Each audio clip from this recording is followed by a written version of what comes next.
Bonjour Benjamin, Bonjour. est-ce que je peux te laisser te présenter? Oui, bien sûr. Donc moi, je m'appelle Benjamin. J'ai 34 ans et je suis donc ingénieur du son.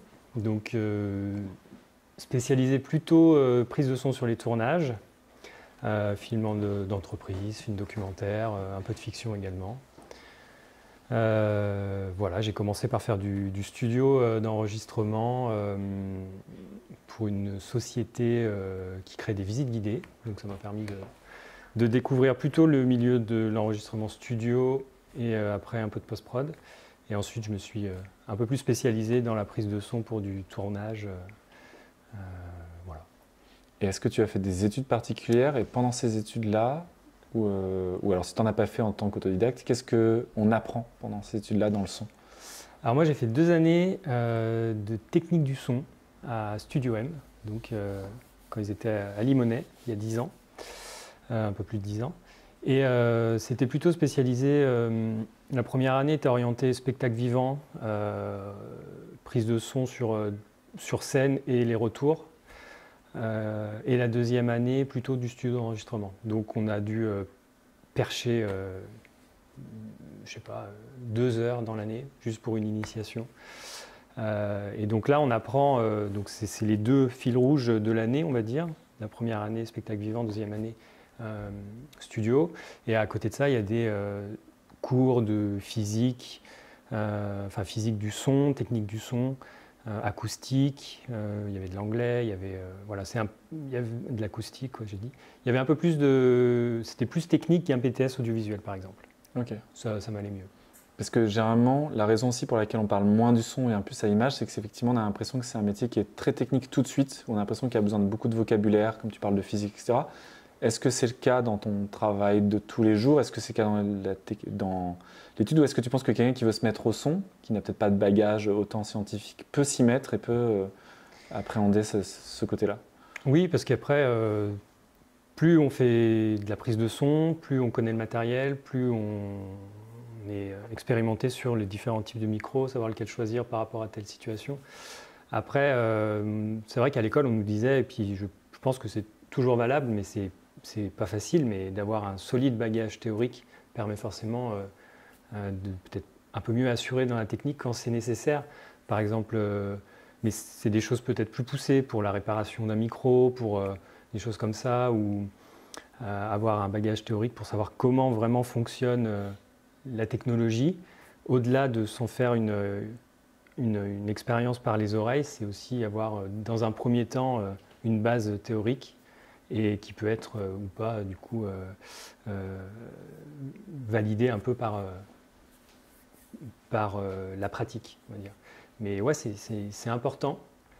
Mais est-ce que de là à dire que c'est indispensable, je ne pense pas, mais c'est toujours un plus. Je vais te poser une question un peu compliquée. Okay. Généralement, c'est assez simple d'expliquer comment on fait de l'image, dans le sens où une caméra, ça va être un capteur, donc l'équivalent d'un œil qui va prendre l'iris sur lequel va s'imprimer, puis on va enregistrer 25 images par seconde, et ces 25 images, les unes à la suite des autres, font un film. Mais comment tu peux expliquer le son, l'enregistrement sonore, comment ça marche en fait? Qu'est-ce qui se passe là, dans un micro? C'est théorique donc. C'est assez théorique, ouais. Qu'est-ce qui se passe Ce qui se passe, c'est que déjà dans l'air, il y a des particules qui vibrent entre elles quand un son est émis. Les particules vibrent entre elles et arrivent dans notre oreille, dans notre tympan. Et donc, notre cerveau analyse tout ça et transforme le signal acoustique en un signal, on va dire, un petit peu, je ne sais pas si on peut parler d'un signal électrique dans la tête, mais en tout cas, le fonctionnement de l'oreille par rapport à un micro est à peu près similaire. Donc le micro, lui, va capter également ces variations. Ces particules qui vibrent vont émettre des variations de pression qui vont être captées par un micro, qui vont être captées par un capteur dans le micro. Et ensuite, ce capteur va transformer ce signal acoustique en un signal électrique à travers un câble, à travers un préampli qui va du coup faire sonner le son qui a été capté par le micro. Ouais, donc le son, c'est beaucoup des questions de vibration. Exactement. Et d'ailleurs, quand on voit un signal, ça ressemble à des ondulations. C'est quoi ces ondulations de manière assez simple? Donc on appelle ça une forme d'onde. Et la forme d'onde, c'est une sinusoïde qui va varier, qui va tantôt être positive, tantôt être négative et qui va passer par zéro régulièrement. L'oreille humaine entend les fréquences qui varient entre 20 Hz et 20 kHz, donc 20 Hz ou 20 000 Hz. Ça, c'est théoriquement ce que l'oreille humaine peut entendre, ce qui n'est pas le cas, puisque pour entendre 19 kHz ou 20 kHz, je pense que c'est censé être théoriquement possible, mais c'est très difficile. Et donc un signal, plus il va être, quand un signal sera grave, sa forme d'onde sera étendue. Elle va prendre de l'énergie, elle va prendre de la place, et plus le signal va devenir aigu, plus la forme d'onde va rétrécir. Et donc on va avoir comme ça ces variations. C'est pour ça que quand on visualise une forme d'onde, on voit qu'elle n'est jamais vraiment pareille. Elle vibre pas de la même manière entre un son émis par une voix, un instrument, un son extérieur, ou une fréquence pure également. Tout ça va générer des formes d'ondes différentes et avec le temps qu'on arrive à reconnaître aussi visuellement. Donc une forme d'onde nous permet de voir un peu l'énergie, le timbre, enfin en tout cas d'un son. Et qu'est-ce qu'on appelle dB? Parce que c'est ce qu'on voit sur les appareils. Là, c'est marqué moins 12 dB, etc. Et comment, généralement, quand on dit, bah voilà, il faut que votre son il soit entre 0 et moins 16 à peu près, qu'est-ce que c'est dB et comment, quand on est amateur, on peut se repérer un peu quand on prend de la prise de son dans ces dB?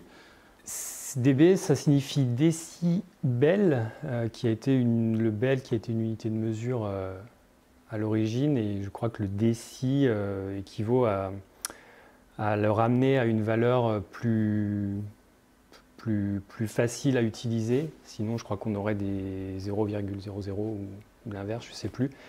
Mais c'est censé être une valeur universelle pour que tout le monde comprenne. Après, dans cette échelle de décibels, il en existe plusieurs. Il y a des décibels RMS, il y a des décibels full scale, il y a des décibels A, des décibels B. Okay. Voilà. Je ne savais même pas. Suivant en fait, le type d'application pour les enceintes, ça va peut-être être différent que pour des micros.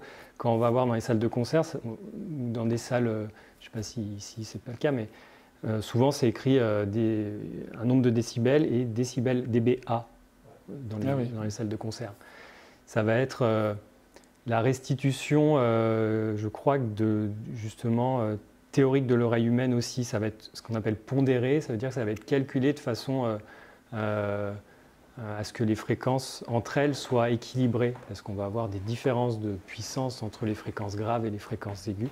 Et ce décibel A va permettre d'illustrer l'ensemble. En gros, si on est à 120 décibels A, on a atteint un seuil critique pour l'oreille, voire il est déjà critique depuis un moment. Mais voilà, c'est le volume sonore. Oui, en quelque sorte, c'est ça. Okay. C'est censé être un langage qui parle à tout le monde.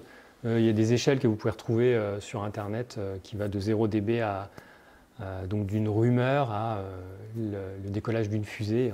Entre, on a plein de paliers pour permettre de se repérer. Quand on passe un aspirateur, ça équivaut à 80. Quand on est dans un bar bondé, ça équivaut peut-être à 90. Et une salle de concert un peu plus, etc. On m'avait dit, j'ai jamais su si c'était vrai, c'est que tous les 4 dB, on double le volume?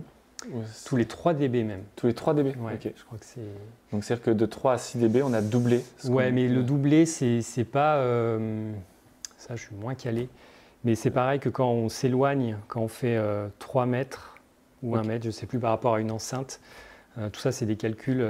Mais doubler ne veut pas dire avoir la sensation fois 2. C'est encore une fois entre la perception qu'on a et la manière scientifique du calcul. C'est pour ça que c'est assez compliqué. C'est pour ça que c'est important d'avoir le détail.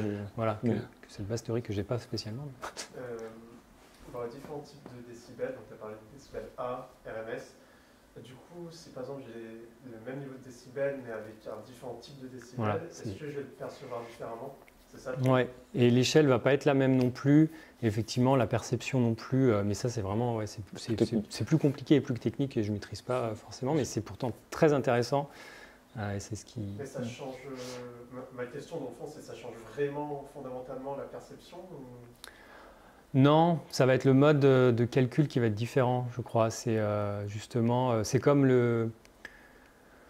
les bruits roses, les bruits blancs, ça va être au fond presque un même son, mais on va avoir des énergies réparties différemment et qui vont être calculées différemment pour avoir une valeur suivant l'application qu'on souhaite faire où on est à ce moment-là aussi. Mais les décibels A vont jamais être utilisés pour de la prise de son, par exemple. On va plutôt parler de full scale, de pleine échelle. Le RMS, ça va être plutôt pour de la restitution, effectivement, sur des amplis. On voit, je ne sais même plus ce que ça veut dire RMS. Mais voilà, il va avoir des spécificités à chaque fois, selon l'application. Merci. Peut-être pour aller plus dans la pratique, c'est intéressant. Donc c'était simplement de rappeler qu'il y avait des décibels, donc du coup qui étaient le volume, et de régler, peut-être on en parlera après par rapport à nos petites caméras. On a envie de partir en tournage demain, on est amateur, semi-pro. Qu'est-ce qu'on a besoin pour faire du son sur un tournage?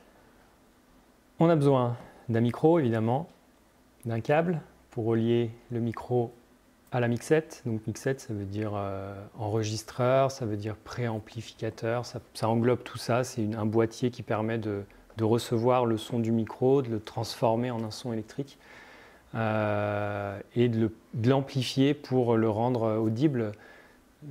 C'est de l'ordre du millivolt, un son pris par le micro, donc c'est très faible, donc il faut un système pour amplifier le signal et qu'on puisse l'entendre.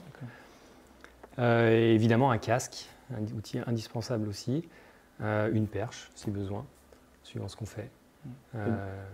Et du coup, quand tu pars en tournage, on va prendre par exemple la première chose, le micro, de manière pas forcément exhaustive, mais quel type de micro il existe, on aurait besoin par exemple demain, et c'est quoi leur utilité?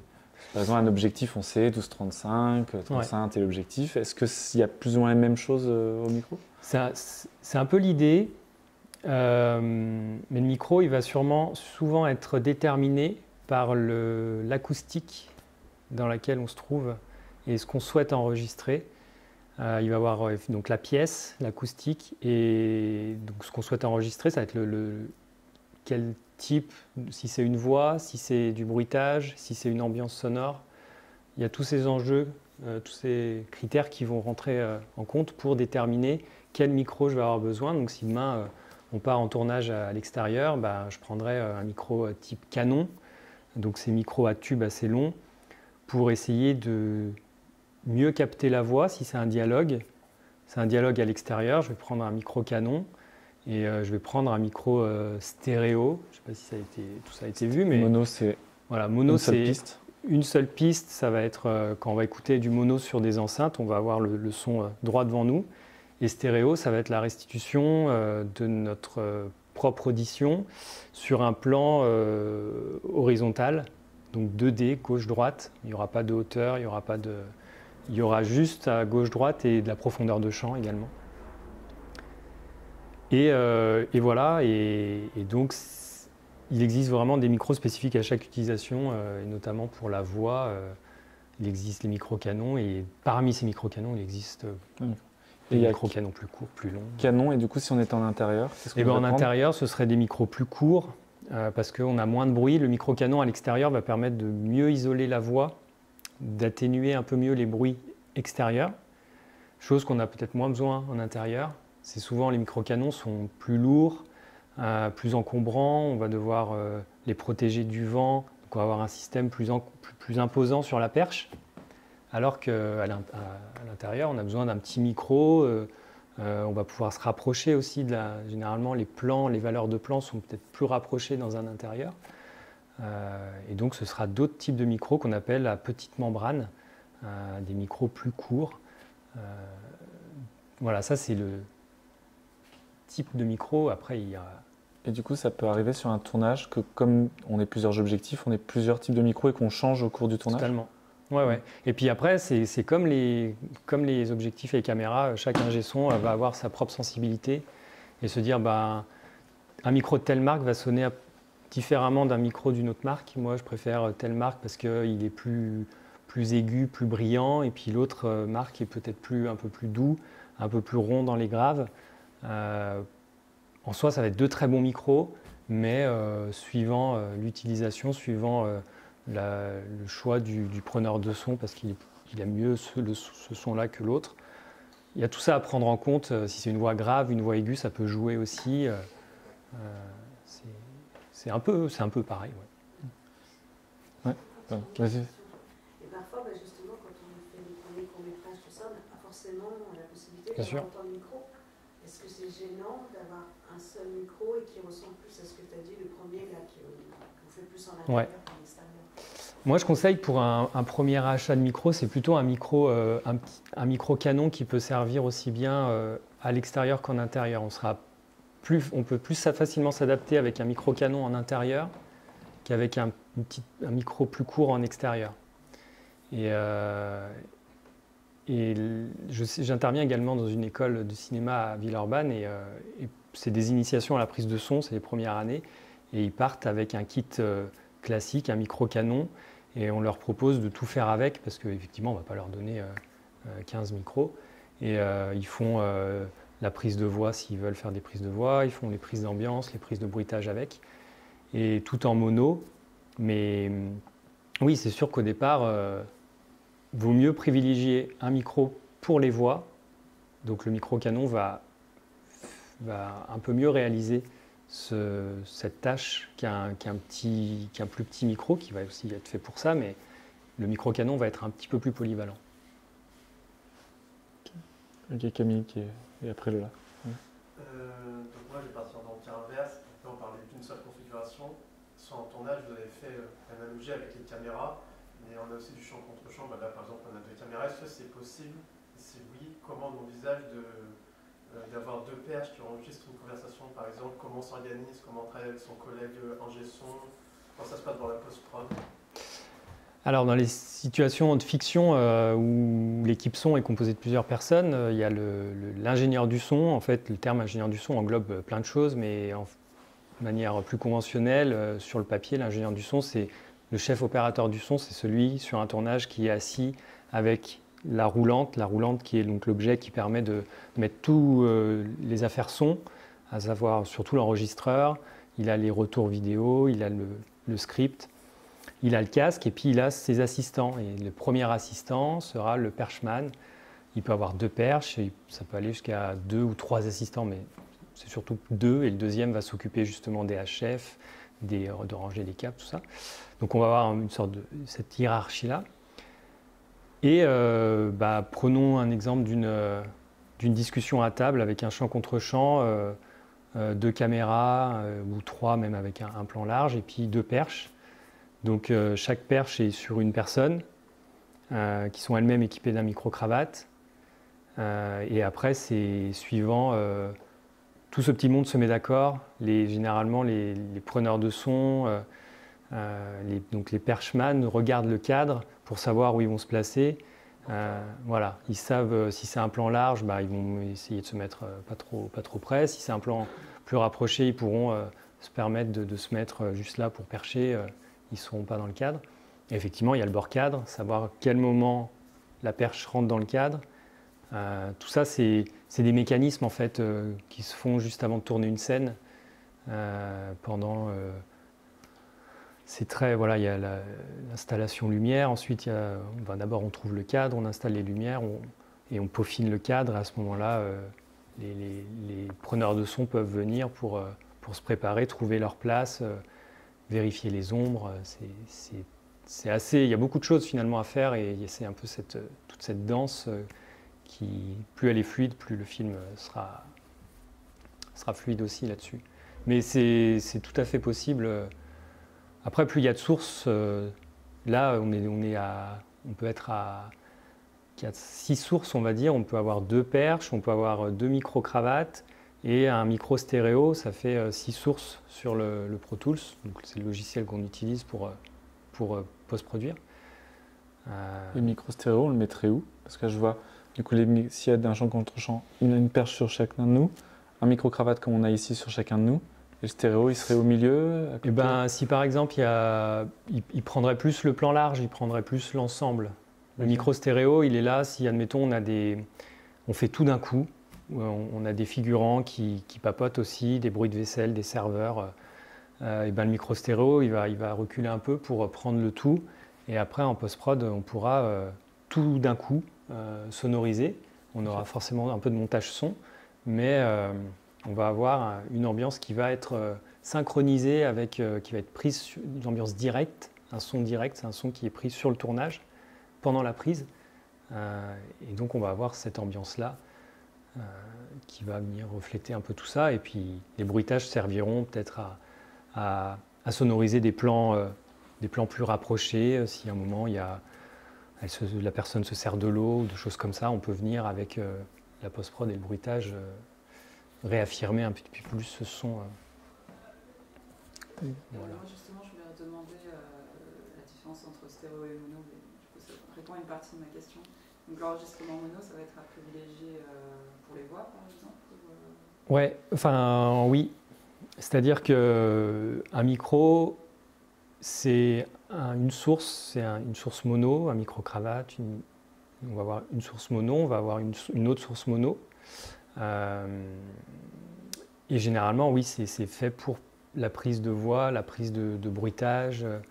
Et l'ambiance, elle va être là pour un petit peu pour venir englober tout ça et rendre un peu plus immersive la scène.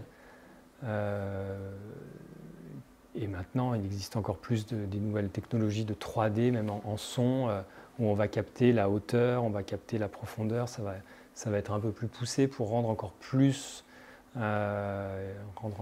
l'immersion. Mais effectivement, les micros la prise de voix va être mono. Du coup, par exemple, pour ces le cinéma, micros-là, en tout cas, je ouais. les ai mis en stéréo, mais il faudrait les mettre en mono quand on fait comme ça du micro-cravate. Là, c'est forcément, il n'y a qu'une capsule, c'est forcément du mono. Après, sur l'appareil, on va avoir un signal gauche, un signal droite, mais finalement, ça va être deux monos à gauche et à droite. Ok. En fait, il va juste copier, ouais. il va les mettre Oui, chacun voilà. chacun d'un côté, en fait. Voilà. Et ça, c'est pareil quand on enregistre sur l'enregistreur, on va avoir chaque piste qui vont être séparées et on va avoir un mix. Donc c'est pour ça que l'ingé son, s'il est tout seul derrière sa mixette, il a les doigts sur sa console, c'est les faders, on appelle ça. C'est une machine qui permet à la fois d'enregistrer, à la fois de mixer, un peu comme une console de concert. Ou alors, si c'est une mixette, il va être plutôt comme ça, avec toujours à essayer de... Et son but, en fait, c'est déjà de pouvoir mixer pendant la prise, c'est-à-dire c'est pour ça qu'il a le script avec lui, et il connaît le script. Les perchman connaissent aussi encore mieux le script parce qu'ils sont censés bouger et prendre le son des voix, donc ça veut dire qu'ils doivent connaître, pour savoir s'il n'y a qu'une seule perche, par exemple sur un dialogue, il faut absolument que le perchman connaisse le dialogue pour pouvoir anticiper et prendre le son, se déplacer pour prendre le son des voix. Et l'ingénieur du son, il va être là, et si par exemple, à un moment, il y a une personne qui doit crier, et bien peut-être qu'il va pouvoir anticiper, il va baisser un petit peu son fader, il va faire l'équilibre entre le cravate et la perche. Et tout ça, le mix, ça sera effectivement un fichier stéréo qui va servir pour le montage. Par exemple, montage image, on va leur donner au monteur image, ils vont prendre que le mix stéréo. Et après, en post-prod son, les mixeurs vont retrouver toutes les pistes pour pouvoir, eux, mixer, parce que c'est leur métier, alors que le monteur, il aura juste besoin, le monteur image, d'un son témoin, donc de l'équilibre. Mais pour que ce soit déjà écoutable, il faut que ce soit déjà mixé. Mais ça, c'est pareil, selon en fiction, ça marche comme ça. En télé, il y a même parfois, quand il n'y a pas de mix ou très peu de temps, on va vraiment soigner, l'ingénieur du son qui va être sur le plateau va vraiment soigner son mix pour que le mixeur passe le moins de temps possible dessus. Mais dans tous les cas, on enregistre les pistes séparées. Donc là, on enregistre les deux pistes séparées. Comme ça, s'il y a un souci, on ne sait pas, on peut se rabattre sur l'autre ou on n'est pas, on peut travailler sur chacune des pistes différemment. Donc, pour un court-métrage ou un long-métrage, il faut 3 personnes. Pour l'ingé son, quelqu'un à la mixette, enfin, la gestion peut être aussi à la mixette, mais l'idéal, c'est qu'il y ait au moins 3 personnes. Déjà, 2, c'est bien, Ouais. mais généralement, vous êtes tout seul pour un court-métrage. Parce que tout ça fonctionne par rapport à un budget. C'est un peu le nerf de la guerre, mais effectivement, la configuration type, c'est 2 à 3 personnes en fiction. Mais généralement, tout seul, c'est faisable aussi. Après, tout seul, on ne peut pas vraiment mixer en même temps. D'où l'importance d'enregistrer les pistes séparées pour qu'ensuite, au mixage, on ait la possibilité de travailler ces pistes-là. Mais si demain, vous partez en prise de son court-métrage et que vous êtes tout seul, ça demande plus de boulot. Vous devez tout faire, mais c'est souvent comme ça que ça marche. Ouais. Tu prends le cas de ton film où tu sais pas, il n'y a eu qu'une personne au son sur le film. Ils étaient 2. Ils étaient 2. Il y avait quelqu'un à la mixette et quelqu'un à la perche. Voilà. Okay. Donc là, justement, tu vois, pour revenir à ça, parce que nous, on avait des soucis au niveau du son, au niveau de la captation du son. Voilà, donc maintenant, il faut tout refaire en post-prod. En fait, je ne sais pas encore. Quel problème vous avez eu, par exemple? On n'entend pas. On n'entend pas dans les dialogues, tout ça. Et là, tu parles de micro-cravate. Je me dis, mais pourquoi on n'en a pas parlé? Je n'y ai pas pensé. Après, alors moi, quand j'ai commencé sans micro-cravate. Je faisais beaucoup de choses à la perche et c'est aussi faisable et c'est aussi même... en fait, le micro-cravate, il est là pour assurer le coup, enfin, moi, je le prends plus comme ça, mais une bonne perche bien placée va avoir un son 1000 fois mieux qu'un cravate.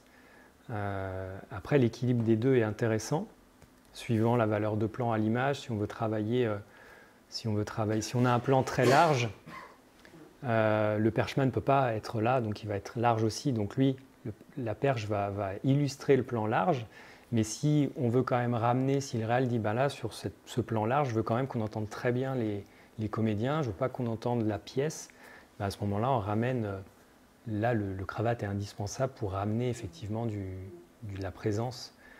Ça, c'est un point de vue aussi artistique, on va dire, si on suit l'image, si on préfère avoir tout le temps une voix de face, très proche. Mais après, oui, quand on débute, c'est souvent au son que ça peut... On le voit dans plusieurs courts-métrages, j'ai pu observer ça. C'est effectivement le son. Après, c'est vrai que le son, souvent dans les courts-métrages, c'est pas forcément. Enfin, on est tous amateurs, on apprend tous comme ça. Mais plus je t'écoute, plus je me rends compte que quand même, il y a des connaissances importantes à avoir quand même au niveau du son. On ne s'improvise pas comme ça. Oui. Et puis après, mais c'est aussi comme à l'image, on apprend forcément en faisant. Ouais. Mais l'écoute est aussi très importante. Le fait d'avoir un bon casque, de bien entendre, et c'est plus difficile quand on filme en extérieur parce qu'on a le bruit, si c'est un endroit bruyant, on a déjà le bruit de la ville qui est dans le micro, qui nous parvient quand même aux oreilles, même si on a le casque. Il faut mettre un peu plus fort, c'est plus fatigant, c'est un peu plus éprouvant de tourner en extérieur. Au bout d'une journée, généralement, on est rincé parce qu'on en a plein la tête. Et c'est peut-être plus difficile de se rendre compte, de se dire, attends, là, ça marche pas, je sais pas trop. Alors qu'en intérieur, généralement, c'est plus posé, c'est plus calme, c'est un peu moins stressant. Mais ça, après, oui, en faisant, on apprend. Il y a souvent des post-prod après, on en parlait une fois, qu'il y a de plus en plus de films, en fait. Oui, alors ça, c'est pareil. J'ai pas énormément d'expérience en grosse fiction, en long métrage, mais dans les moments où, il faut savoir, sur un plateau, il y a énormément de monde. Donc le silence est difficile à avoir. Vraiment, si on veut une prise de voix sans nuisance sonore, c'est souvent difficile. Donc, surtout pour les gros films américains, c'est souvent repris après en post-prod. Et tout ça n'est qu'un son témoin, finalement. C'est resynchronisé, mais ça coûte de l'argent et ça prend du temps. Et puis c'est un autre métier, la post-synchro, il faut pouvoir le faire, les comédiens, c'est autre chose que de jouer et d'être pris en même temps. Mais en France, les films français, il y a quand même énormément, ou majoritairement, effectivement, de son direct. C'est beaucoup plus simple et c'est plus vrai. Camille, tu avais une question? Ouais. Vas-y, Claire. C'était pour revenir sur l'exemple que vous avez parlé de la réalisation. Par exemple, le réalisateur dit là j'ai un plan très large, mais je veux quand même qu'on entende bien les dialogues. est-ce que le réalisateur peut aller voir son ingé son ou perchman et dire bah là je veux que tu captes de cette façon, c'est-à-dire imposer en disant là je veux que tu prennes, je veux pas que tu aies à le faire, je veux que ce soit un micro cravate, ce que tu veux, ou est-ce que l'ingé son et son perchman sont quelque part indépendants parce qu'ils sont plus spécialisés techniquement en théorie que le réal? Non, c'est le réal a bien sûr le droit de discuter avec ses techniciens pour proposer. C'est exactement ce que fait un chef-op et le réal. Le réal va dire bah là j'aimerais que cette scène se déroule ici, trouvez-moi un cadre. Et puis tiens, est-ce que le cadre te plaît, réal? Ouais, ça me plaît, mais j'aimerais bien ça ou ça. Et puis il y a un dialogue et avec le son c'est pareil. Si le réal souhaite un son uniquement cravate, il va aller dire bah tiens là j'aimerais un son plus proche. Et puis les ingé-sons vont s'adapter pour faire en sorte de répondre aux exigences du réal, mais ça va pas être fermé. Non, Eux, parce que, par exemple, en tant que réalisateur, on peut dire notre chef-op, bah là je veux telle valeur de cadre, avec telle profondeur de champ pour avoir telle attention de rêve, mais jamais, et on va pas dire à notre chef opérateur, je suppose, là je veux que tu mettes tel objectif sur 50 mm précisément, on le laisse quand même faire. Il y a quand même cette liberté. Ouais, ça dépend le niveau de technique que le réal peut avoir, s'il connaît vraiment, si c'est un... Ou alors si... Ça dépend plein de choses, mais en tout cas, il y a tout le temps un dialogue. C'est le plus important d'avoir un dialogue entre les personnes qui sont expertes, le réal qui peut l'être plus ou moins suivant les domaines. Mais... C'est juste que c'est rare de tomber sur des réals qui s'y connaissent en son. Ça aussi. Oui, en fait, c'est toujours pareil. Ça part toujours d'une bonne volonté. Tous les réals diront ah mais moi je veux un son, je veux un son comme ci, je veux un son comme ça. Pour moi, le son c'est le plus important. Et puis au final, tu te rends compte que non, pas spécialement, parce que encore une fois, il va y avoir plein de facteurs extérieurs qui vont venir un peu perturber la chose. Mais c'est plus rare, oui, que le réal s'y connaisse en son qu'à l'image, effectivement. Mais ça peut arriver. Claire, tu avais une question? Oui, c'était par rapport à tout à l'heure, vous parliez des dialogues qui sont parfois refaits. C'est juste que je n'arrive pas à me rendre compte dans les films le pourcentage des sons qui sont refaits a posteriori. Enfin, c'est énorme ou c'est... Je sais pas trop. Des fois, tant mieux si tu t'en rends pas compte, parce que ça veut dire que c'est bien fait aussi. Et des fois, je suis tombé sur des passages, des courts passages où tu entends clairement que c'est de la post-synchro, parce que au niveau du temps, ils n'ont pas eu beaucoup de temps de soigner ça. Mais non, je ne saurais pas te dire le taux vraiment. Ça dépend vraiment des projets, mais tu vois, par exemple, pour le dernier que j'ai fait, c'est 50% de post-synchro. Sur Dead Amour que tu avais peut-être vu. Non. C'est 70% de post-synchro. Mais du coup, ça veut dire quoi? C'est quoi comme type de son? C'est les dialogues, par exemple? Tout. C'est comme si là, ça veut dire quoi? Ça veut dire qu'en fait, là, on vous filme et après, vous refaites les mêmes dialogues? Ouais. Et pourquoi? Au niveau des lèvres et tout, Parce que la source sur le tournage n'est pas assez bonne, elle est trop bruitée, il y a trop de bruit parasite. Le mixeur avec qui je travaille, par exemple, il n'aime pas quand il y a des bruits qui viennent au moment où on parle, parce qu'elle ne permet pas de travailler exactement. Donc il fait tout refaire pour pouvoir avoir la latitude qu'il veut pour le travailler. Et après, tout ce qui est ambiance, bruitage, etc., ça c'est tout refait. Mais ça dépend de la pratique, ça dépend de la volonté. Voilà. C'est que là, mes films s'adaptent bien à faire de la post-synchro, mais il y a des films où on ne va pas avoir envie de bouger. Enfin, ça va vraiment dépendre de la démarche. Il y a de l'aspect technique, il y a l'aspect aussi comédien. J'ai bossé sur un cours où le réal, au moment du montage, s'est aperçu que sur plusieurs scènes, l'intention de ces comédiens ne lui plaisait pas, le jeu. Donc il a dit là, on va refaire parce que... Donc on a fait ça chez moi dans mon appart et ça a plutôt bien marché, mais il faut que ce soit bien fait, sinon ça... Enfin moi après je préfère à la rigueur qu'il y ait des petits soucis sur le tournage plutôt que de se risquer à faire de la post-synchro et que ce soit un peu, boiteux. Oui. Quand tu vois le César du meilleur son dans un film, ça te dit quoi? Qu'est-ce que tu remarques de différent par rapport à un autre son? Nous, en tant que spectateurs, on arrive... Ouais, je sais pas trop. Je sais pas sur quoi ça peut dépendre. D'un aspect technique, ça va dépendre de la bonne prise de son, mais à ce niveau, quand on est au César ou quand on fait du cinéma qui est diffusé au ciné, les prises de son sont généralement toutes bonnes. Après, ça va être des subtilités. Je crois que c'est sur Séraphine avec... Avec Catherine Frotte? Non, c'est pas ça. Ah, non, je confonds. L'histoire d'une... comment elle s'appelle? C'est pas Balasco, c'est Yolande Moreau.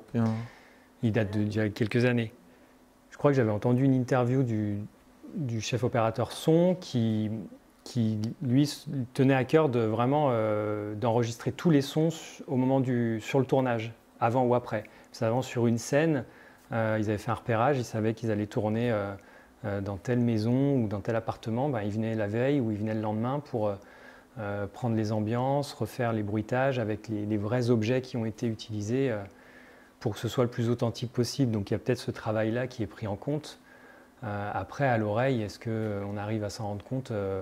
Je ne sais pas vraiment. Mais vaut mieux ne pas s'en rendre compte. C'est toujours ce qu'on dit aussi. Si on se rend compte de rien, c'est que ça va. Mais pour l'ingé son ou pour le réal, il y a des choses plus importantes que le spectateur, lui, ne perçoit peut-être pas, mais qui pour eux sont importants. Et c'est peut-être ça qui va rentrer en compte, ces différents éléments, je pense. Peut-être pour...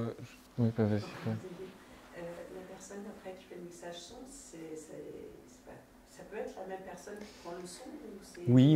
complètement différent? Enfin, en fiction, long métrage, ça sera très très souvent une personne différente. En fait, c'est quand même un métier, on travaille le son, mais ça reste des connaissances spécifiques.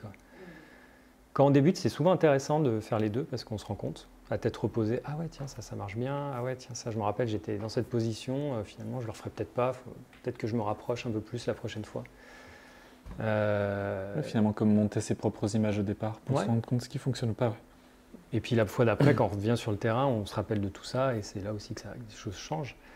Mais en fiction ou pour la télé aussi, il y a souvent des mixeurs qui s'occupent du son, des preneurs de son sur le tournage. Mais oui, c'est un autre métier parce que c'est de la post-production, c'est peut-être un travail sur les fréquences qui est différente sur le tournage. Sur le tournage, on va faire attention aux nuisances sonores, on va être responsable de la qualité, mais avec tout ce qui va autour aussi. La bonne prise de son, bien timbrer les voix. Dès qu'il y a une sirène ou dès qu'il y a un fameux avion, on dit stop, je ne peux pas assurer, ou on en parle. Si le réalisateur est pressé, on dit non, on le fait quand même comme vous voulez, mais moi je vous dis qu'à ce moment-là, ce n'est pas exploitable. Voilà, c'est aussi ça le dialogue qu'on peut avoir avec les réals. Et après, en post-prod, ils vont être là, ils vont rééquilibrer le cravate avec la perche, ils vont homogénéiser tout ça, travailler les fréquences pour rendre la chose la plus jolie possible, ou avec les intentions aussi du réal, si à ce moment-là il veut un son en off qu'on ne voit pas à l'image, tout ça, ça va être fait en post-prod, on va dire. Vas-y. Je voulais terminer sur notre question après d'ailleurs, mais vas-y. Moi, je voulais vous faire une question un peu. Parce qu'en fait, moi, ce qui me terrifie dans le cinéma, c'est le son, justement. Je sais pas, dès qu'il y a un truc qui paraît moins intuitif que la caméra, quand du coup, on fait avec des pétards, des formes d'ondes, ça m'a l'air très théorique, sûrement que pas du tout. Mais sur le moment, il y a un truc qui paraît un peu rebutant à première vue, comme ça, quoi. C'est quoi, toi, qui t'a donné envie de faire du son, en fait? La question, c'est ça a l'air d'être de la merde, pourquoi ça t'a plu? Pourquoi tu as choisi ça? Non, moi j'ai fait du son parce que j'aimais bien déjà Enfin, je savais pas que je voulais faire spécialement Quand j'ai fait de l'école, je savais pas trop quoi faire. Comme c'est assez vaste, on peut travailler justement au cinéma, à la radio, dans les concerts. Il y a plein en post-production, etc. Moi, c'est surtout que je fais de la musique depuis très longtemps, donc j'ai peut-être ce côté plus musical que image. Et puis j'adore, j'ai toujours été curieux de savoir comment ont été faites les choses, voir les coulisses des concerts, des choses comme ça, voir un peu ce qui se passe derrière le rideau. Et du coup la technique, je me suis rapproché de la technique pour voir comment on fait les choses, et puis j'y ai pris goût, quoi.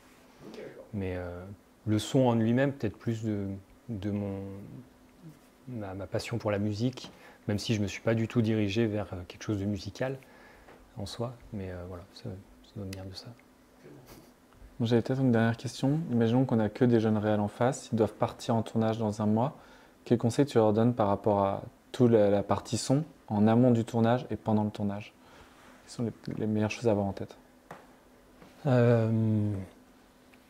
Prendre le temps d'écouter avec et sans le casque aussi. C'est-à-dire, vous arrivez sur un lieu de tournage, c'est important si esthétiquement il vous plaît, de prendre un temps, de dire, bon alors, au niveau du son, qu'est-ce qu'on a? C'est de se poser 5 minutes, de dire, ok, alors, et essayer de décortiquer aussi, décortiquer un peu les plans du plus proche au plus lointain, pour voir si quelque chose peut nous perturber, si quelque chose va être embêtant au moment du tournage. De se rendre compte, voilà, avec vos propres oreilles, c'est imbattable ça. Sachant que après, une fois que vous mettez le micro et le casque, ça va forcément être déformé, amplifié. On passe d'une écoute 3D humaine à un micro métallique en mono, restitué dans deux casques, enfin dans 2 oreillettes. Donc on va forcément avoir un son qui va pas être vraiment identique. Donc c'est important d'avoir les deux pour savoir. Mais on se rend compte de beaucoup de choses déjà sans micro. Et je pense que c'est ça, et de partir avec un ingénieur du son aussi, avec une personne dédiée au son, c'est toujours mieux que de devoir tout faire soi-même.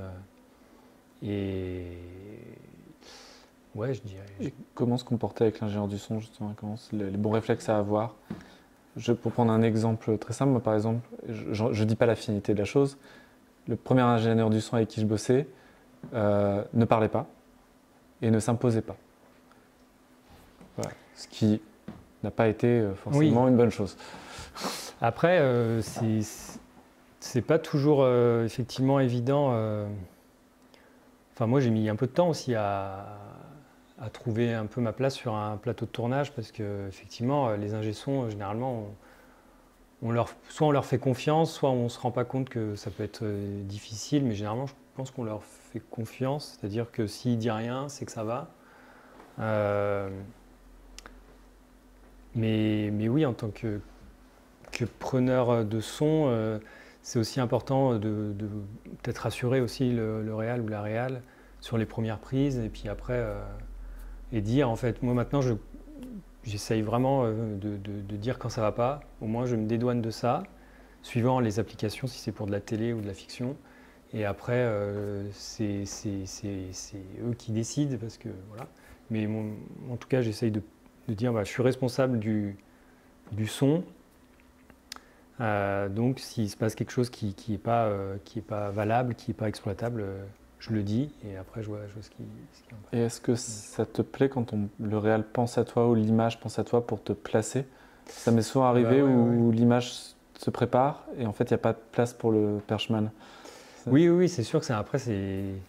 Mais c'est pour ça que c'est important aussi, un peu ce qui ressort souvent, c'est de dire que mais c'est sans doute vrai, hein, c'est un peu les ingé sons, les perchman qui arrivent les derniers sur le plateau, sur le décor, au moment de tourner, 5 minutes avant, et puis il n'y a pas de place pour moi. L'ingé son, le perchman, il doit être là un petit peu en amont pour visualiser aussi, regarder ce qui se passe autour de lui, regarder le cadre, écouter. Parce qu'entre les repérages et aussi le moment où on tourne, il peut se passer des choses. Mais je pense que c'est les deux. Tout le monde doit bien travailler ensemble, et le perchman, il a cette responsabilité aussi de ne pas se faire oublier non plus. Il peut être discret. Il doit être discret sur un plateau, mais il ne faut pas qu'il se fasse oublier pour autant, il ne faut pas qu'il s'efface. Effectivement, il y a cette nuance à trouver entre se faire discret, parce qu'on est quand même proche des comédiens au premier plan, on est censé assurer, on a le matériel qui se place au plus près, on leur place les micro-cravates, donc il ne faut pas être exubérant non plus. Normalement, les premières auditions, ils sont plutôt assez calmes, mais par contre, il faut réussir à s'imposer, dire non, mais là... je ne tourne pas parce qu'il y a ça qui me dérange, on attend, après c'est sur moi que ça retombe, j'ai pas envie. Donc il faut savoir s'imposer quand même, mais après suivant les caractères de chacun, c'est pas toujours évident de le faire, mais c'est important, et oui, ça fait plaisir aussi quand on pense, quand la lumière ou le cadre pense à nous, mais ils peuvent penser à nous parce qu'ils nous voient aussi. Et ils voient que pour nous, c'est important. On est là depuis quelques minutes. Donc, et après, c'est des discussions entre les techniciens. Il n'y a pas de... Suivant sur qui on va tomber, ça va être différent. Est-ce qu'il y a une dernière question avant qu'on aille manger? Corinne, passionnée. Est-ce que le réalisateur doit ou peut écouter chaque prise de son après sur le tournage? Parce que moi, je me souviens, je disais le son c'est bon et tout, ouais, c'est bon. Et est-ce que j'aurais dû aller écouter tout de suite les prises? C'est à moi de faire ça ou... Alors, sur un cours, oui, tu peux t'en assurer. Tu peux t'en assurer au début. Si tu vois que ça roule au début, après, généralement, c'est que ça roule un peu tout le long. Il faut faire confiance. Et aussi, oui, aussi. Donc, mais c'est important, je pense qu'on débute sur un court-métrage où il n'y a pas les moyens pour le réal d'avoir un retour son, ce qui est le cas en fiction où il y a toujours un retour son. Mais sur un court-métrage, il faut faire confiance. Si le réal a un doute, bien sûr qu'il peut demander sans problème à l'ingé son.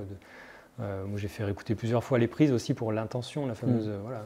Attends, tu peux me faire écouter parce que là, je ne sais pas si, entre ce qu'on entend, si la scène se passe, si le plan est un peu large, le réal est un peu loin, il entend, mais qu'est-ce que ça donne au micro? C'est avec le micro que le film va être restitué. Donc, c'est pas pareil des fois qu'à l'image. Je prends ouais, l'exemple de Dead Amour que certains ont vu. Le monologue de Cyril, donc un de mes comédiens, était très important. Et on ne re-regardait pas la prise, parce que c'était un plan fixe, on savait à quoi il ressemblait. Mais on écoutait les prises, parce que c'était très important de savoir si l'intention, là on l'avait, on savait qu'à ce moment-là ça marchait.